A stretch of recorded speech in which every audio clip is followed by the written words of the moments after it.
새사랑교회 성도 여러분, 8월 17일 수요 공부를 시작하겠습니다. 이제 8월 15일이 이제 이틀 전에 지났죠. 그래서 이제는 8월 15일이 말복 아니었습니까? 이제 더위가 조금 지나갔으면 좋겠습니다. 얼마나 더운지. 또 이번 주간도 87도까지 올라간다는 얘기가 들려와서 참 열악한 환경에 있는 우리 성도님들 계시면 참 안타깝다 생각도 들고요. 이제 좀 곧 가을이 빨리 왔으면 좋겠다 생각을 해봅니다. 지난 주에 이어서 지금 오늘은 우리가 이제 13절부터 22절까지의 이제 두 번째 단락을 공부하고 있거든요.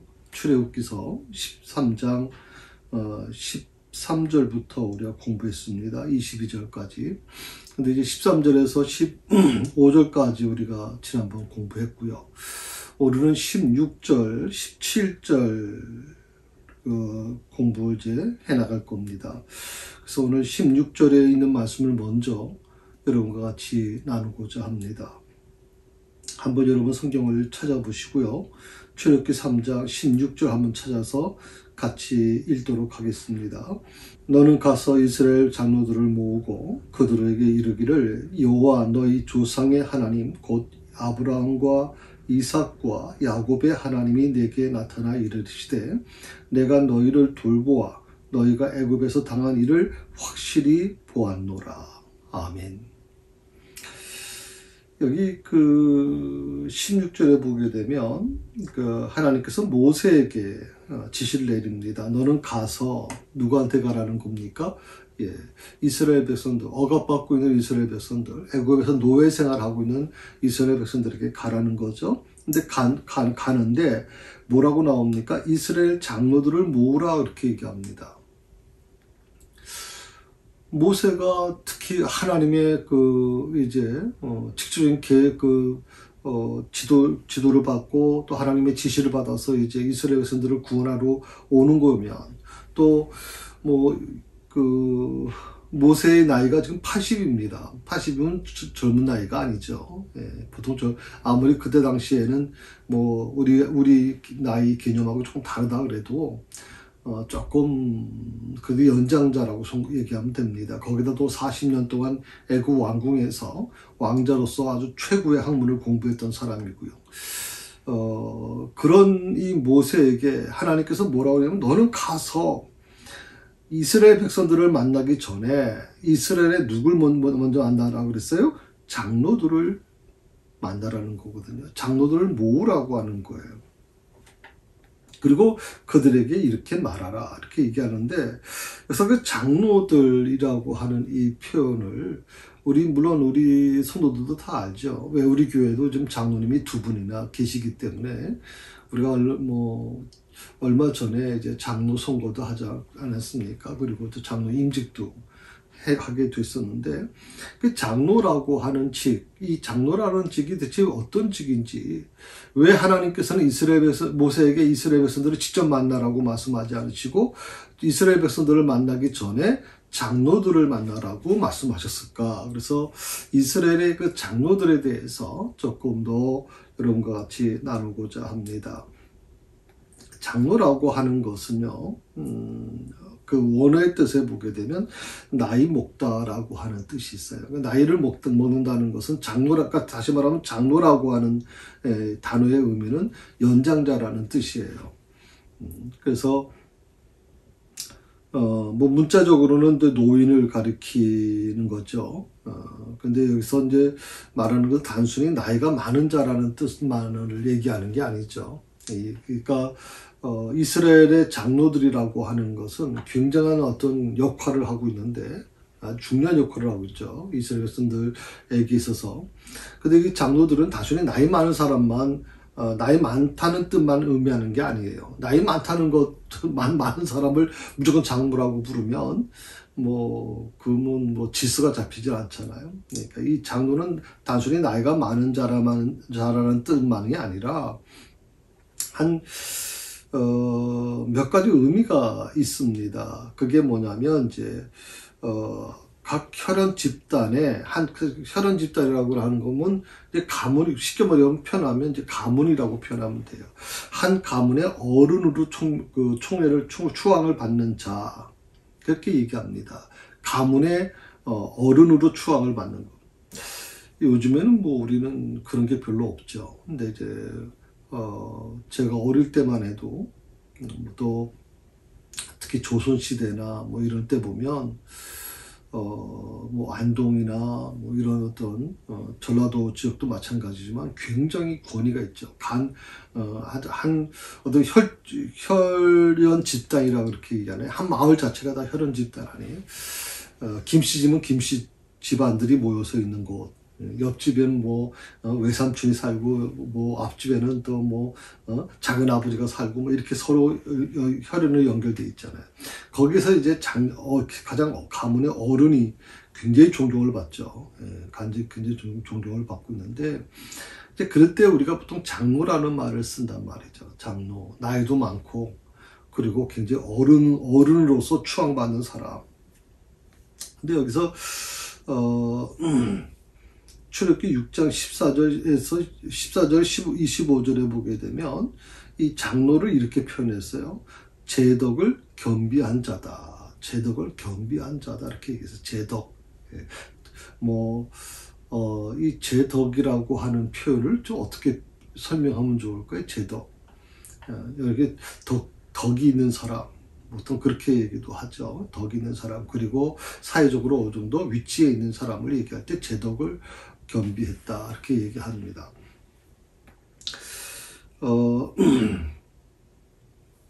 그러니까 인격과 덕망이 타인들로부터, 다른 사람들로부터 추앙을 받는 사람을 가리켜서 보통 장로다. 이렇게 표현을 했던 거죠. 특히 그 아직 정치적인 체계, 뭐, 그렇죠. 이스라엘 백성들은 지금 노예 생활을 하고 있지 않습니까? 물론 노예 생활을 하고 있지만 그래도 장로 제도가 만들어져서 각 혈연 집단의 대표로 이분들이 이제 어떤 이스라엘 백성들의 어떤 의견을 통일시키는 어떤 일을 아마 하고 있었던 것 같습니다. 그러나 어떤 체계적인 조직을 갖췄다고는 볼 수 없죠. 왜냐하면 그걸 이집트가 허락할 리가 없죠.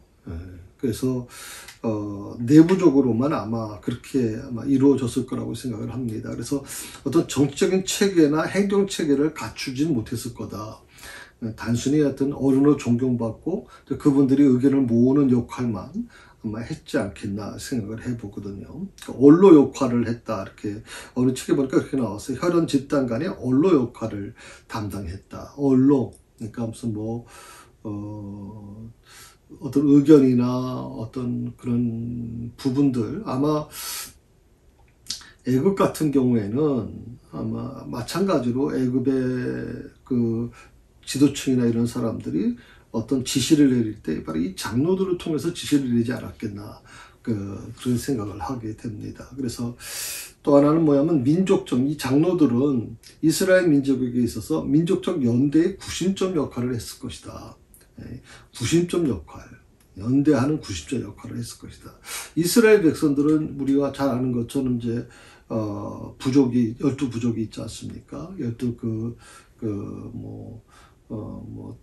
르벤, 족속, 이렇게 해서 12족속이 있거든요. 그래서 이런 부분들에 대한 어떤 것들을 가지고 어떻게 보면 그런 역할을 감당하지 않았겠나 이렇게 생각을 해봅니다. 자기 장로들을 모으고 하는 부분은 이제 장로에 대한 설명을 제가 드렸는데 조금 더 제가 말씀을 좀 드리고 싶은 게 뭐냐면 장로가 이 시대에는 이스라엘 그 시대에는 특히 그 애굽의 노예 생활을 할 때 그 시대의 그 장로의 역할은 바로 이런 거다라고 제가 지금까지 계속 말씀을 드렸잖아요. 근데 이 장로라는 직이 지금도 수천 년이 지난 지금도 교회 안에 존재하는 거죠. 특히 우리 새사랑교회가 속해 있는 데가 이제 용천노회에 속해 있습니다. 용천노회는 한 240개의 교회가 모여서 노회를 구성합니다. 저희는 이제 용천노회에 속해 있습니다. 용천노회는 북한의 용천군이라는 게 있어요. 신의주 용천군이 있습니다.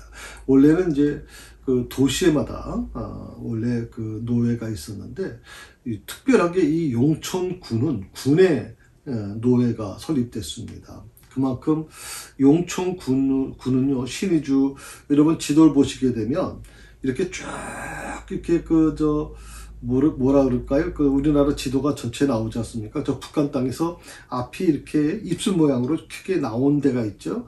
그게 이제 그 부근이 바로 용천군이 있는 곳이거든요.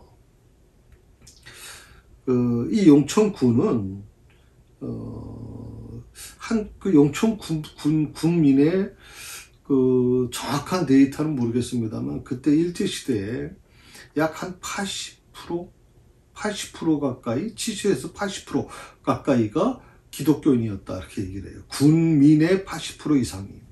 그래서 주일날 같은 경우에는 주일 성수를 지키기 위해서 가게 문을 다 닫고 그렇게 그 예배를 드렸다 하는 그런 그 기록이 남아 있습니다.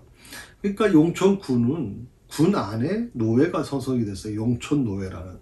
그 용천노회가 이제 6.25를 겪으면서 결국 이 남한 땅에, 우리 한국 땅에 이제 그 실향민들, 그 이북에서 이제 월남하신 분들, 월남하신 목사님이나 장로님들 중심으로 이제 노회가 구성이 됐죠.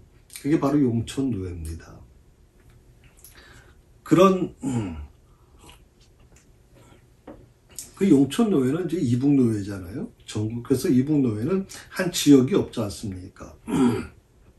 원래 노회는 한 지역별로 있거든요. 그러니까 뭐 서울노회는 서울노회, 그 다음에 경기면 경기노회, 뭐 호남은 호남노회, 뭐 이렇게 전부 다 이제 뭐 이렇게 노회가 한 지역별로 이제 구성이 돼 있는데 이제 이북노회는 한 지역으로 구성되어 있지 않고 전국으로 구성되어 있어요. 왜? 어차피 통일되면 그 노회가 어디로 가야 돼요? 저 북한의 용천군에 다시 원래 교회를 세우고 또 그래서 우리가 여러분들이 이제 1,000원 선교, 통일 선교 헌금을 우리가 1,000원씩 한 달에 한 번씩 내지 않습니까? 이제 그런 것들이 모아지고 있거든요. 그런 것들을, 그걸 모으는 이유가 뭐냐면 앞으로 통일이 되면 용천노회는 용천군에다가 교회를 세우고 노회를 세운다. 이제 그런 것을 위해서 지금 돈을 모으는 겁니다. 사실 1,000원이라고 하는 게 뭐 별거 아닌 것 같이 보이지만 그게 벌써 한 지금 제가 알기로 한 7년 정도 아마 7, 8년 그 뭐 횟수는 제가 정확히 모르겠습니다만은 근데요 놀라운 일이 있어요. 이렇게 모아진 돈이 10억대가 넘어갑니다. 예, 그래서 그 돈에서 지금 이북에 북한의 그 탈북자를 돕기도 하고 통일을 위한 준비 그런 어떤 일을 위해서 이제 이 돈을 좀 쓰기도 하거든요. 사실 개인으로 1,000원씩 매달 낸다는 거 사실 별거 아닌 것처럼 보이지만 그게 모아지니까 엄청난 힘을 발휘하고 있거든요. 앞으로 이것이 모아져서 저는 우리 용천노회가 용천군의 교회, 용천교회를 세우는 그런 날이 속히 왔으면 좋겠다 생각을 해봅니다. 그 장로라고 하는 직분은요, 그 이스라엘 지역에는 이제 장로라고 하는 직이 있지만 우리 용천노회가 속해 있는 데가 이제 우리 교단 총회가 있습니다. 대한예수교 장로회 총회 통합측이라고 이렇게 얘기를 하고 있거든요. 대한예수교 장로회 그 통합측은 장로교입니다. 예, 장로교라고 하는 침례교, 감리교, 성결교, 순복음 뭐 여러 가지 있죠. 뭐 나사렛도 있고. 근데 이제 저희 교회는 장로교거든요. 그러니까 장로교 총회에 속해서 용천노회 안에 새사랑교회가 있다. 새사랑교회는 장로교회다. 그러니까 장로교회는 뭐냐? 장로라고 하는 목사도 가르치는 장로니까 이 장로들이 연합해서 당회가 구성이 되고 그 당회가 교회 중요한 일을 감당해 나간다. 그렇게 해서 이제 장로 제도가 만들어진 거거든요.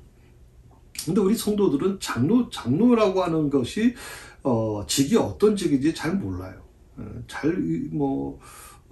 생각을 잘 못해요. 그래서 우리 그 두 분 장로님 같은 경우에도 사실은 권사직을 먼저 받으셨죠. 우리 최영선 장로님 같은 경우에는 한 1년, 2년 전에 장로 임직하기 전에 2년 전에 권사 임직을 했잖아요. 그 권사 임직을 하신 분이 이제 저번에 다시 장로 임직을 하게 된 거거든요. 예, 물론 뭐 권사 직분을 할 때 이미 1차 검증이 됐으니까 그거는 좀 괜찮은 것 같아요. 장로 직분을 받기 전에 먼저 권사 직분으로 이제 검증이 됐죠.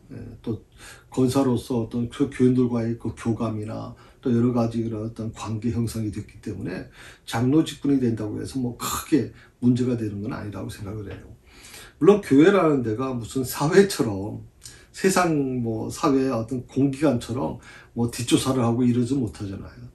그러다 보니까 장로의 직분을 받은 자들이 선거에 이제 피택되신 분들이 그분들의 삶이 어떤 건지 정확히 알 수는 없어요. 대충 알 수밖에 없는 거거든요. 그러다 보니까 장로 직분 받은 분 중에 나중에 뭐 사기꾼도 있고, 장로 직분 받은 중에 나중에 사회적인 문제를 일으킨 사람도 있고, 아주 상당히 그런 부분들이 참 나중에 교회에 큰 시험거리가 되는 경우가 있는데, 어쨌든 권사가 되신 분들이 장로가 되시니까 1차 좀 검증된 부분이 있겠죠. 저희는 이제 여자 장로님들만 다 이번에 되셨기 때문에 남자 장로님들 같은 경우는 이제 안수 집사님이라고 하는 이 중간 단계를 거치게 되면 안수 집사로서의 또 검증 과정이 또 있겠죠. 그 검증 과정을 또 거치게 되면 장로가 됐을 때 크게 뭐 문제가 되진 않지 않겠나 생각을 해봅니다. 지금 장로직에 대한 부분을 지금 말씀을 드리면서 여러분에게 그 장로가 대체 뭐 하는 사람이냐, 그 장로직에 대한 부분을 이게 나오거든요. 그래서 모세 같은 경우에는 이제 70인 장로를 세우는데 그 출애굽기 18장에 나오는 얘기가 나중에 다시 말씀을 드리겠습니다만은 이 70인 장로를 세우면서 어떤 기준을 세우냐면 이스라엘 무리 중에서 능력 있는 사람을 택하여 능력 있는 사람. 물론 여기서 능력 있는 사람이라는 게 여러 가지 아마 내용이 포함되어 있을 거라고 생각이 듭니다. 그래서 재덕을 겸한 자라고 재덕이라고 하는 부분도 능력 있는 자, 능력을 겸한 자, 능력 있는 사람들 이렇게 하나 표현하는 표현이 될 수 있겠죠. 이것이 신약교회에 와서는 성령과 지혜가 충만하여 칭찬받는 사람이라고 하는 것으로 조금 더 확대시키고 좀 더 보완하고 있어요. 사도행전 6장에 나오는 말씀인데 성령과 구약 그 출애굽기 18장에는 이스라엘 무리 중에서 능력 있는 사람을 택하는 거 그게 장로다. 근데 여기서 신약교회에서는 성령과 지혜가 충만하여 칭찬받는 사람. 이제 그런 기준 하에서 이제 교회를 직분자를 세웠다라고 얘기를 하는 것입니다. 디모데전서 이제 3장에 보게 되면 이 장로의 자격에 대해서 이제 나와 있어요. 보통 디모데전서 3장 1절에서 7절, 디도서 1장 5절에서 9절에 두 군데 이제 나와 있는데 그 첫 번째 한 20가지가 나와 있거든요. 20가지가 한번 제가 읽어볼 테니까 한번 이건 여러분 우리 통합 측 목사님이 우리 장로 직분 받으신 분들은 피택 받으신 분들은 이런 책을 가지고 훈련해요. 행복한 장로라고 하는 책을 가지고서 독서 토론도 하고 여러 가지 이제 그런 장로에 대한 그걸 저와 같이 한 3개월, 4개월 가까이 이제 훈련을 받게 됐거든요. 그리고 보면 20가지가 이제 여기서 기준해 놨어요. 채무할 것이 없어야 된다. 다른 사람들로부터 공격받을 그런 거리가 없어야 된다. 뭐 장로 직분을 이제 받았는데 그 사람이 뭐 과거 어떻다느니 뭐 부부간이 어떻다느니 가족이 뭐 어떻다느니 뭐 품행이 어떻다느니 이런 얘기를 하게 되면 이건 덕이 안 돼요. 왜냐하면 장로라는 직분은요 교회의 얼굴이거든요. 여러분 기억하셔야 돼요. 장로 직분을 받으신 분은 교회 얼굴이에요. 그러니까 새사랑교회 우리 권혜숙 장로님, 최용선 장로님이 계시잖아요. 이 두 분은 교회 얼굴이에요. 새사랑교회 하면 이 두 분이 교회는 얼굴이 돼야 되는 거예요. 이 두 분의 그 행동과 이 두 분의 그 모습이 새사랑교회의 모습이 되는 거예요. 그래서 장로는 다른 어떤 안수집사나 권사와 달리 굉장히 중요한 직책입니다. 굉장히 중요한 직책이라는 걸 이런 꼭 이해하시면 좋겠고요. 그래서 도덕적으로나 신앙생활에 있어서 흠잡힐 만한 자격의 하자가 있으면 안 된다. 흠잡힐 만한. 이건 저는 굉장히 중요하다고 생각을 해요. 장로가 만약에 도덕적으로나 신앙생활에 흠잡힌 부분이 있다. 타인에게, 다른 사람에게 흠잡힐 만큼의 자격의 하자가 있다면 그는 스스로 장로직을 그만두는 게 나아요. 그건 굉장히 교회에 아주 큰 해를 주기 때문에 그렇습니다. 두 번째는 한 아내의 남편이어야 된다. 디모데전서에 있는 말씀, 디도서에 있는 말씀을 이제 기준으로 하는데, 이거는 2000년 전에 남성 중심의 어떤 그런 사회 구조 속에 나오는 거죠. 지금도 제가 알기로는 합동축은 아직도 목사나 장로 안수가 없는 걸로 알고 있어요. 그래서 장로님은 여성은 절대 될 수 없어요. 목사도 여성은 될 수 없어요. 근데 우리 통합측 같은 경우에는 목사나 장로는 여성이 될 수 있어요. 그게 지금 보통 한 10년 가까이 된 것 같아요. 그 10년 넘은 것 같은데, 참 충격적이었죠. 예, 여성이 목사도 되고 장로도 될 수 있게끔 그렇게 이제 총회가 결의했거든요. 저는 이것이 굉장히 좋습니다. 요즘에 물론 이제 페미니즘에 대한 문제가 지금 심각한 사회적인 문제가 됐잖아요. 과거에는 여성이 굉장히 약한 존재라고 생각을 했고, 그 약한 존재이기 때문에 깨지기 쉬운 존재이기 때문에 보호해야 된다. 남성 중심의 사회에서 여성들을 보호해줘야 된다라고 하는 쪽으로 이제 온 거죠. 그런데 이게 페미니즘이 강성해지면서 요즘에는 여성이 또 사회적으로 지위도 높고 또 여러 가지 재정에 있어서 여러 가지 남성을 더 능가하는 경우가 많이 있잖아요. 그러다 보니까 이게 한 아내의 남편이어야 된다라고 하는 이 말이 지금에는 이제 적용하기가 어렵습니다. 그래서 이거는 어떻게 보면 한 아내의 남편이나 한 남편의 아내가 돼야 된다.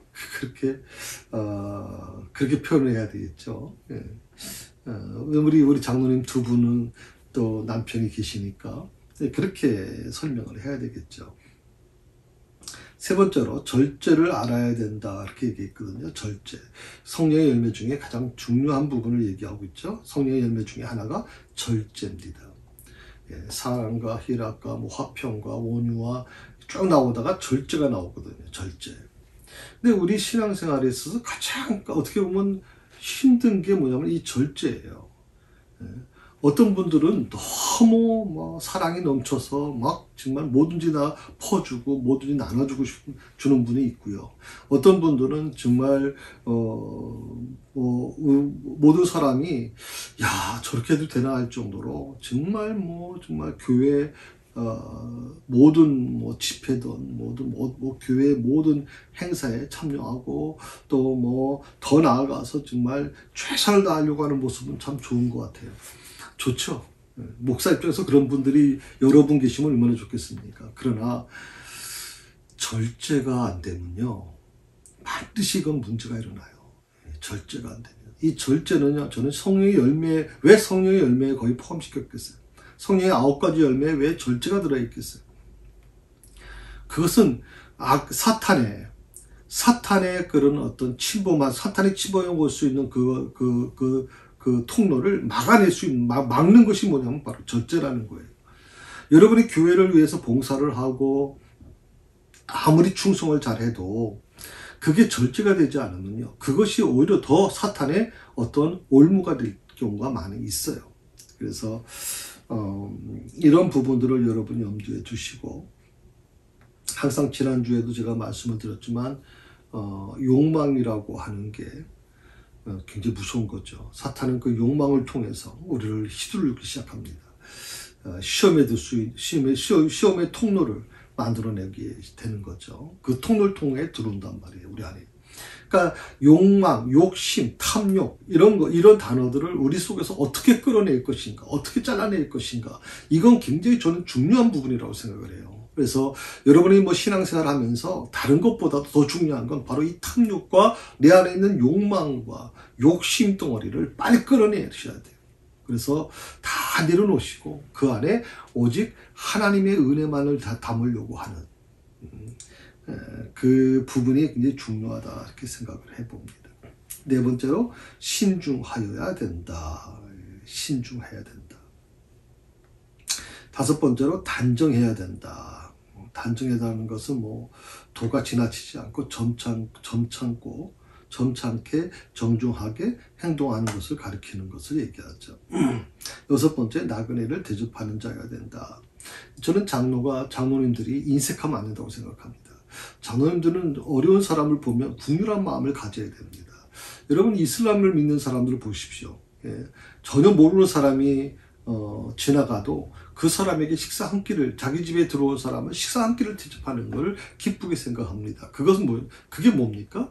그것 곧 신이 보낸 사람이라고 생각하기 때문에 그렇게 한단 말이죠. 우리가 어떻게 보면 너무 인색한 삶을 살면 안 되겠다. 특히 더욱이 장로는 인색한 모습이 되면 안 된다. 일곱 번째로 가르치기를 잘하는 자야 된다. 가르치기를 잘하는 자. 장로라고 하는 직이 제덕을 겸한 자라고 얘기했잖아요. 어떻게 보면 이 가르치기를 잘하는 거, 이것은 장로가 감당해야 될 가장 중요한 부분이죠. 그래서 우리가 요즘은 뭐 목회자들이 훈련을 많이 받았잖아요. 뭐 3년 훈련 받으신 분들, 저 같은 7년, 또 박사과정까지 하면 거의 10년을 신학 공부만 했잖아요. 그러니까 그런 목사님들이 많이 이제 배출되면서 이제 장로님들이 이제 가르치는 사역보다는 이제 좀 이렇게 교회를 운영하는 사역 쪽으로 많이 빠져 있죠. 그러나 우리 한국 교회가 초창기 때는 이 장로님들이 참 많은 가르치는 사역을 감당했어요. 목사님들의 숫자는 적고 또 장로님들이 그 당시에는 굉장히 아주 사회적으로 존경받는 분들이 많았죠. 조만식 장로님 같은 분도 정말 존경받는 분이었잖아요. 이런 분들이 상당히 아주 아름다운 부분들을 많이 가르치려고 했죠. 그래서 이런 부분들 때문에 이 장로는 가르치기를 잘해야 된다 이렇게 얘기를 하고 있는 거죠. 여덟 번째로 술을 즐기지 아니해야 된다. 자, 우리 새사랑교회가 왜 여성 TLC는 활발하게 움직이는데 남성 TLC는 왜 움직이지 않습니까? 목사님이 여성들만 좋아하십니까? 그렇게 얘기하실 분들이 계실 것 같아요. 근데요, 사실 저희 교회는 교회를 개척해서 한 10년 정도까지는 남성도들이 여성도보다 더 많았어요. 우리 교회가 남성도들이 굉장히 많았습니다. 근데 그 남성도들을 조직을 하고 싶었고, 또 남성도들 뭐 장로님 세워지고, 안수집사님 세워지고, 또 이러다 보니까 이제 이런 TLC를 구성을 하고, 모임을 이제 한 거죠. 그런데 그 모임에서 계속 심각한 문제가 일어난 거예요. 그게 뭐냐면 바로 이 술 문제예요. TLC 모임을 가져서 삶을 나눠야 될 사람들이 간단하게 뭐 한 15분, 20분 예배 잠깐 드리고, 구역 예배처럼 구역 예배 드리고, 그 나머지는 뭐 어차피 모였으니까 우리 식사 같이 하고 가면 좋겠다. 그래서 집에서 이제 식사를 한단 말이죠. 식사를 하게 되면 거기에 이제 막걸리가 나오고 뭐 소주가 나오고 그래요. 그러면 거기서 어떤 얘기가 하냐면, 목사님이 알면 덕스럽지 못하니까 우리 목사님한테는 이거 비밀로 합시다. 그래가지고 근데 그 비밀이라는 게 여러분 존재할까요? 그 중에 참여하신 분이 한 분이 저한테 전화가 왔어요. 목사님, 아니 말씀을 서로 쉐어하고 나누는 시간에 어떻게 해야지 술 먹고 이런 것도 목사님한테 목사님이 알면 큰일 나니까 절대 이것을 목사님한테 숨겨야 된다. 그런 뭐 각서까지 서로 쓸 정도가 됐습니까? 난 이런 교회 못 다니겠습니다. 그러고서는 교회를 떠났단 말이에요. 저 그 말 듣고 너무 충격받아가지고 불렀어요, 제가. 그 당시에 뭐 안수 집사님 뭐 이런 분들을 다 불렀어요. 사실입니까? 그랬더니 사실이라고. 참 제가 그때 너무 받은 충격이 컸고요. 이분들을 훈련시키려고 평일날 저녁에 모여서 훈련을 시키고 싶었었는데, 또 부부끼리 좀 이렇게 만나서 같이 삶을 나누고 싶었는데, 아이들이 어려요. 우리 교회가 참 젊은 성도들이 많았거든요. 그러니까 아이들이 어리니까, 또 남편이 퇴근 시간이 거의 10시 반, 뭐 집에 오면 거의 10시 반, 11시까지 되는 분들도 계시고 그러니까 도저히 어떻게 모일 방법이 없어요. 훈련시킬 방법이 없어요. 그렇다고 주일날 이제 모임을 가져야 되는데, 주일날 같은 경우에도 역시 여러 가지 문제가 있었어요. 저희가 오후 예배 그때 한동안 찬양 예배를 드렸었는데, 자, 이 술을 즐기지 아니하는 자야 된다. 저희 교회는 그래도 우리 장로님들이 두 분 다 여성분들이기 때문에 뭐 조금 그렇습니다만은, 뭐 요즘에 여성들도 술을 잘 드시니까 뭐 술을 드시는 게 잘못됐다고 생각하진 않아요. 여러분이 어떤 뭐 사도 바울도 건강을 위해서 디모데에게 약간의 적포도주를 마시라고 그렇게 얘기를 했는데, 뭐 이것이 이건 뭐 이럴 때는 술이고 저럴 때는 술이 아니다 이렇게 생각하진 않아요, 저는. 다만 여러분이 이 술을 즐기지 않는다. 잘 보셔야 돼요, 여러분. 디모데후서 3장 3절에 술을 즐기지 아니하는 자다. 술을 마시지 아니하는 자라고 얘기하지 않았어요. 술을 즐기지 아니해야 된다 하는 이 부분이에요. 그게 뭐냐면 술을 즐긴다는 게 뭐예요? 예. 그것은 세상 사람들의 조롱거리가 될 수 있어요. 술을 즐기게 되면 술이 취하게 되고, 술이 취하면 자기 의식이 사라지기 때문에 굉장히 어렵습니다. 저는 목사의 집안에 자랐고, 지금까지 한 번도 이 술에 대한 부분에 대해서 뭐 제가 술을 마시질 않았으니까. 물론 저도 의사의 권면에 있어서 저녁에 잘 때 적포도주를 조그만 잔에다가 해서 제가 마십니다. 왜냐하면 이 혈류를 원활하게 하기 위해서. 제가 그런 적이 좀 한동안 좀 있었었는데, 여러분 이 술이라고 하는 게, 술을 즐기게 되면 의식을 놓치게 되지 않습니까? 그 의식을 놓치게 되면 내가 무슨 말을 했는지, 무슨 행동을 했는지 모른단 말이죠. 그래서 습관적으로 술을 마신다는 것은 장로의 자격이 없다. 그렇게 오늘 말씀하고 있는 거죠. 9번째로 구타하지 않은 자야 된다. 이것도 뭐 여성에게는 해당되지 않습니다. 특별히 남성 사회 구성에서 이제 이런 일들이 종종 일어나죠. 교회에서는 참 거룩하신 장로님이신데, 기도도 참 열심히 하시는 분인데, 집에 가면 뭐 껄핏하면 그냥 애들한테 뭐 주먹질하고, 그 부인 되시는 권사님한테, 근데 그래도 권사님 그런 분들은 참 멋있어요. 얼굴에 조금 이렇게 시퍼런 멍이 있어서 얼굴이 왜 그러세요? 그러면 아닙니다. 제가 어디 뭘 일하다가 어디 구통에 제가 좀 부딪혀서 그랬습니다. 나중에 그 장로님의 자녀가 이렇게 얘기해 주는 게 어머니가 얻어맞았다는 거거든요. 주먹으로. 그러면서 그 아들이 그런 얘기를 해요. 저는요, 우리 아버지가 교회만 계시면 좋겠어요. 교회만. 집에만 오면 아주 폭군이 돼버리는데 무서워서 못 견디겠대. 자, 이런 부분들이 있으면 저는 심각해요. 또 장모님들이 이 언어가 순화되지 않는 분들이 계세요. 그래서 이런 부분들은 우리가 좀 굉장히 좀 생각을 해야 된다. 제가 우리 사모하고도 어릴 때부터, 우리 아이가 유치원 때부터도 항상 그렇게 얘기했어요. 제가 결혼할 때부터도 제가 한 7년 동안 같이 연애 시간을 갖고, 그리고 이제 결혼해서 지금 34년째입니다. 그러면 41년, 42년 정도 좀 저희가 만났거든요. 대학 1학년 때 만났으니까. 만나서 대화를 하면서 항상 제가 우리 사모하고도 하사모하고도 얘기할 때 그랬어요. 우리 서로 존칭을 사용합시다. 존칭 사용합시다. 우리 애들을 낳고 나서 그 아이들 어릴 때부터 계속 저희는 존칭을 사용했어요. 우리 사사모 여러분 혹시 들어보셨으면 알겠지만 우리 목사님이라고 얘기하잖아요. 저는 항상 사모라고 사모님이라고 얘기하고 사모라고 얘기하고 하사모라고 얘기하잖아요.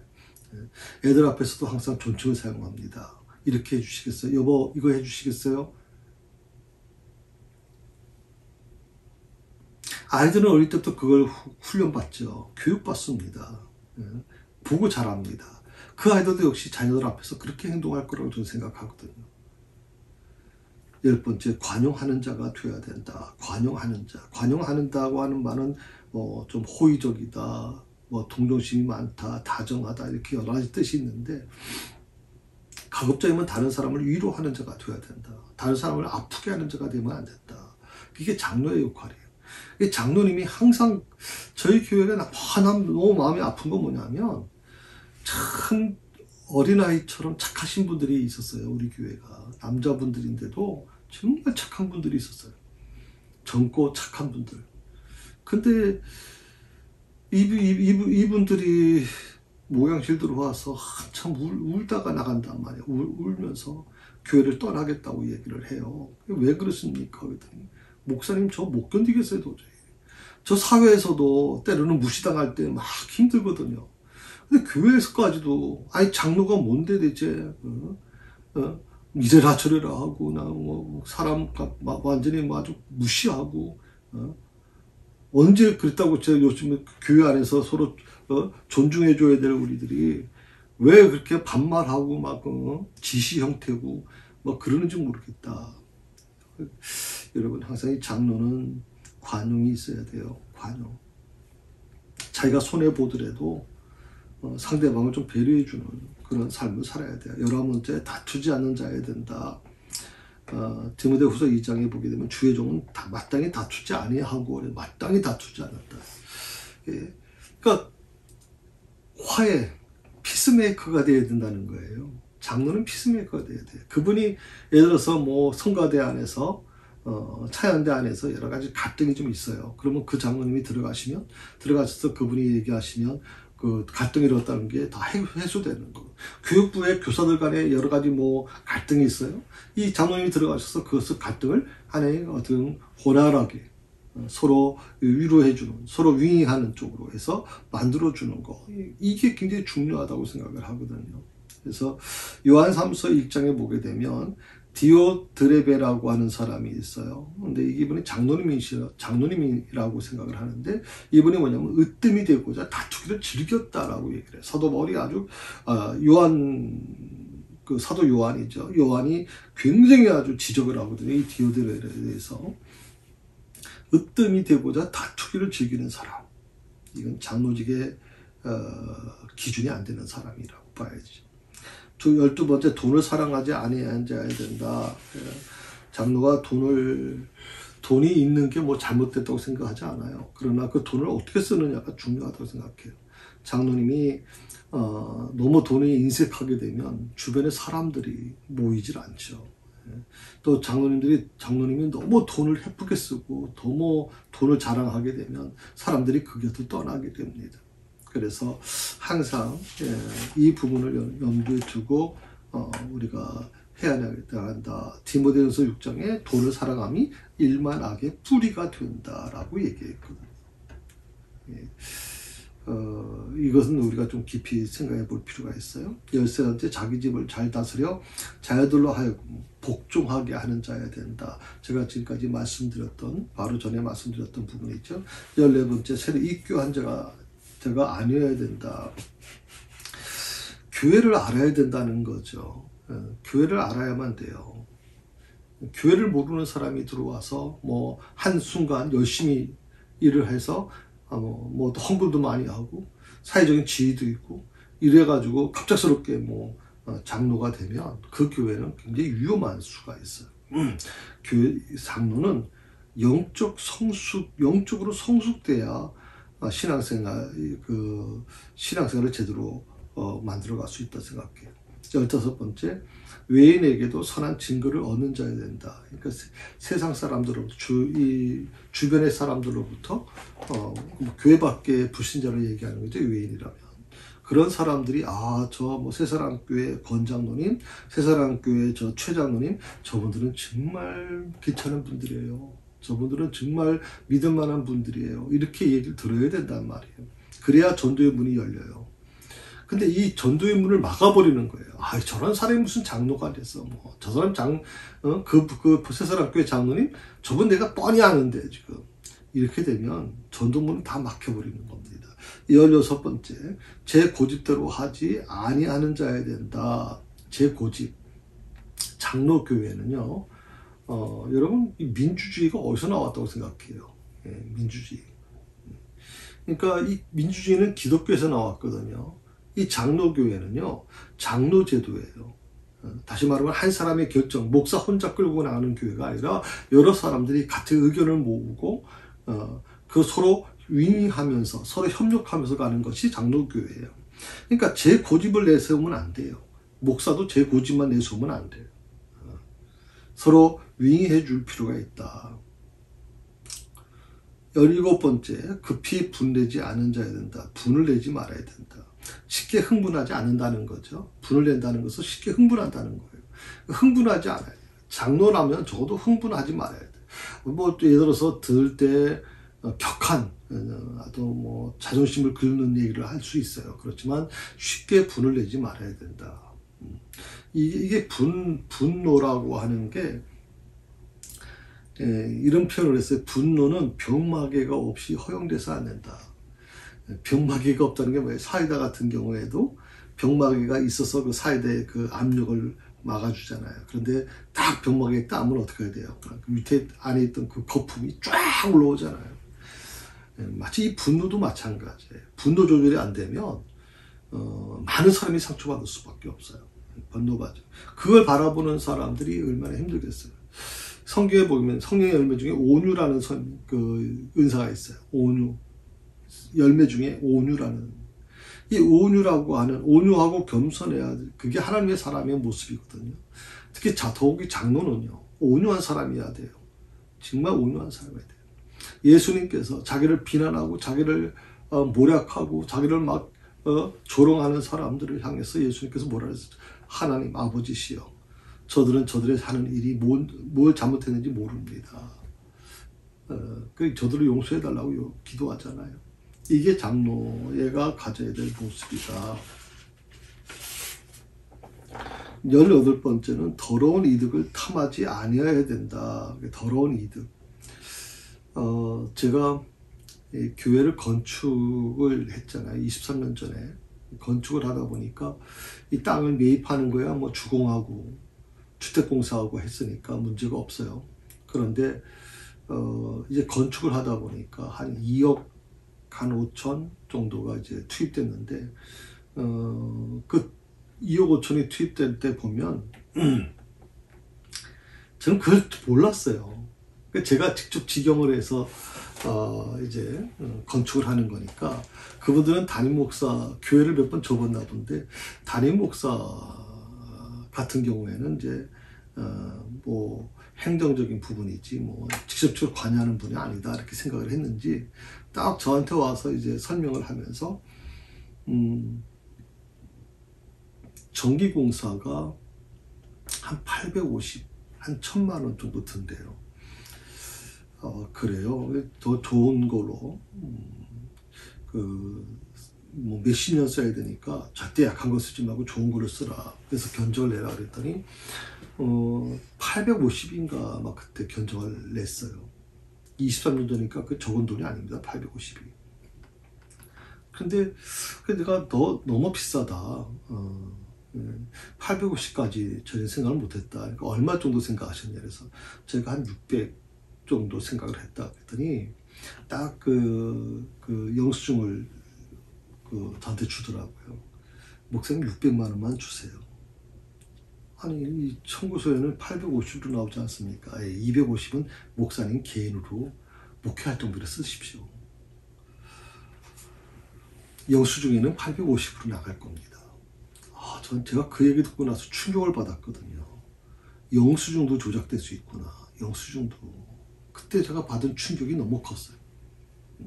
그래서 필요 없으니까 하시려면 600만 원에 하십시오. 850은 없는 걸로 아닙니다. 영수증은 600으로 하십시오니까 이분이 그 사장님이 뭐라고 하냐면 아니 다른 목사님들은 800 더 많이 써달라고 영수증에다가 그 나머지는 제가 그래서 목사님한테 이렇게 해드리는 건데요. 그래서 제가 그때 받은 충격이 너무 컸어요. 그래서 저희는 600에 했습니다. 600만 원도 아니죠. 그렇게 깎아줄 수 있으면 한 50만 원 더 깎아줘야 되지 않냐 그래서 550에 제가 한 걸로 알고 있는데 더러운 이득을 탐하지 않은 자. 참 하나님 믿는 사람들도 가지각색이에요. 19번째, 의로워야 된다. 타인과의 관계에서 올바른 기준에 따라 행동해야 됩니다. 마음 내키는 대로 행동하면 안 되고 올바른 기준. 때로 그 기준이 그 장로님의 어떤 기준이 때로는 뭐 인기가 없고 다른 사람에게 어떻게 보면 이해가 되지 못하는 부분도 있을 수 있어요. 그렇지만 저도 장로는 자기 기준이 분명해야 돼요. 올바른 기준이라고 하면 그 올바른 기준을 분명히 내세워줘야 돼요.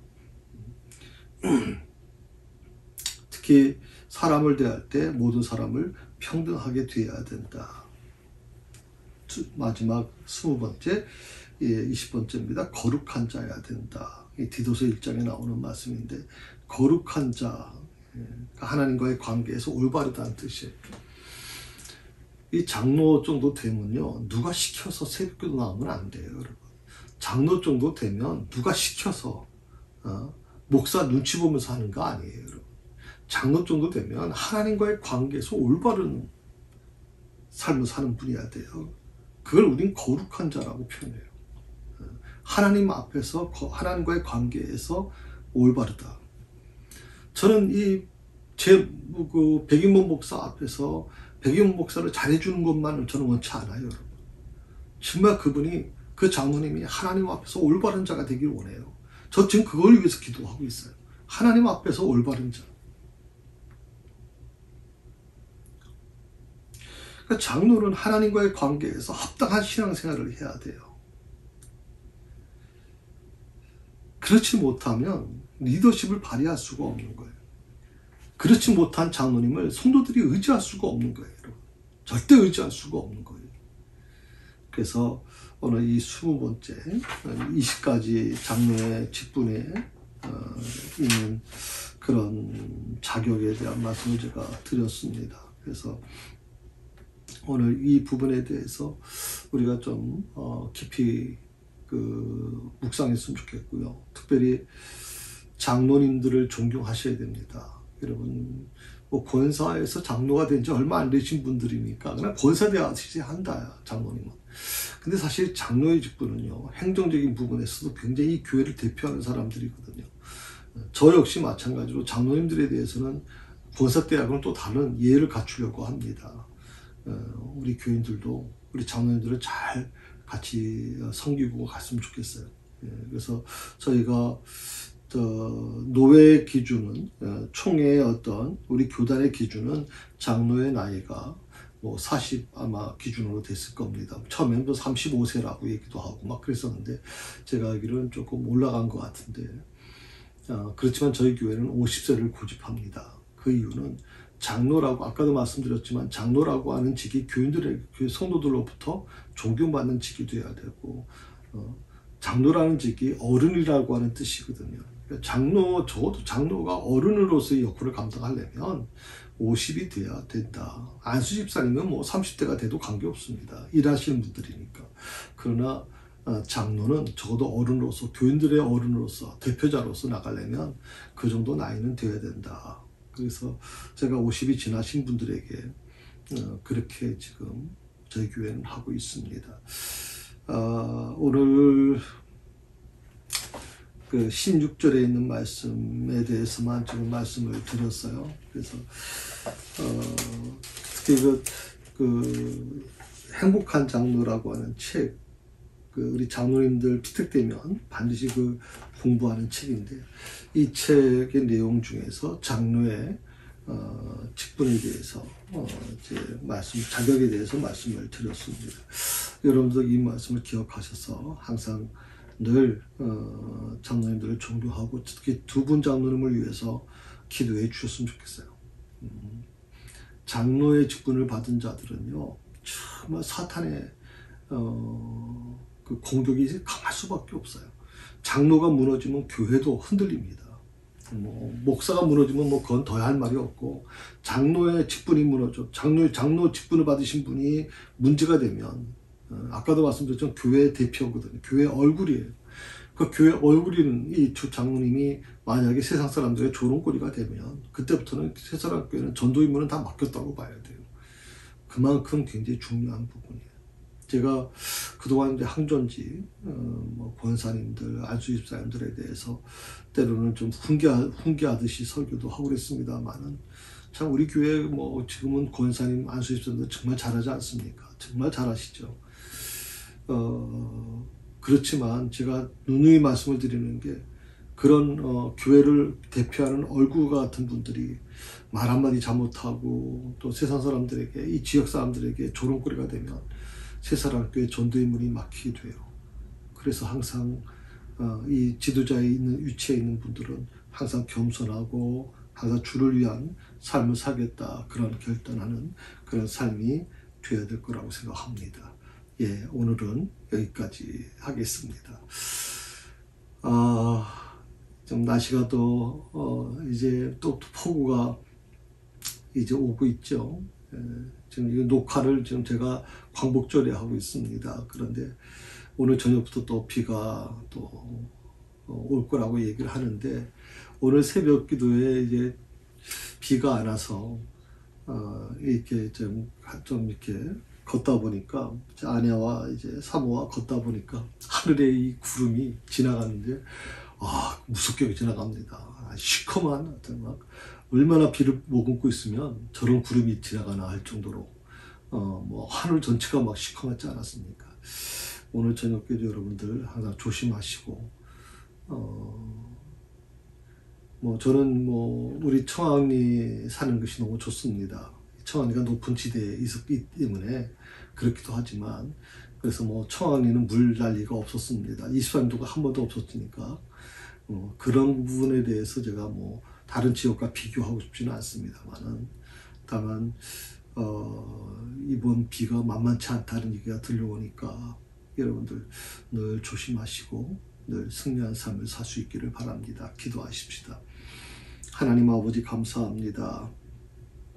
오늘 하나님께서 모세를 이스라엘 백성들에게 보내시면서 이스라엘 백성들을 직접 만나지 말고 먼저 이스라엘의 장로들을 만나라고 그렇게 말씀하고 있습니다.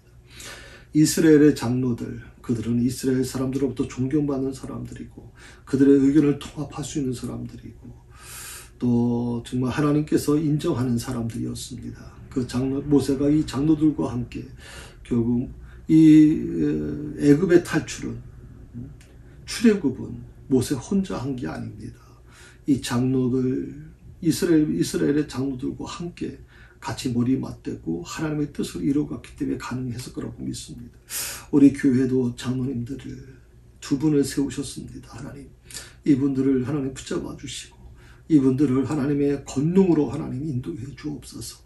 이분들의 손이 아버지 하나님의 결코 약해지지 않게 하여 주시고, 이분들이 정말 하나님께 나아가 기도할 때마다 그 기도가 주의 아버지 보좌를 움직일 수 있는 기도가 되게 하여 주옵소서. 우리 모든 성도들이 아버지 한 사람 한 사람을 축복해 주시기를 간절히 원하옵고 예수님의 이름으로 기도드립니다.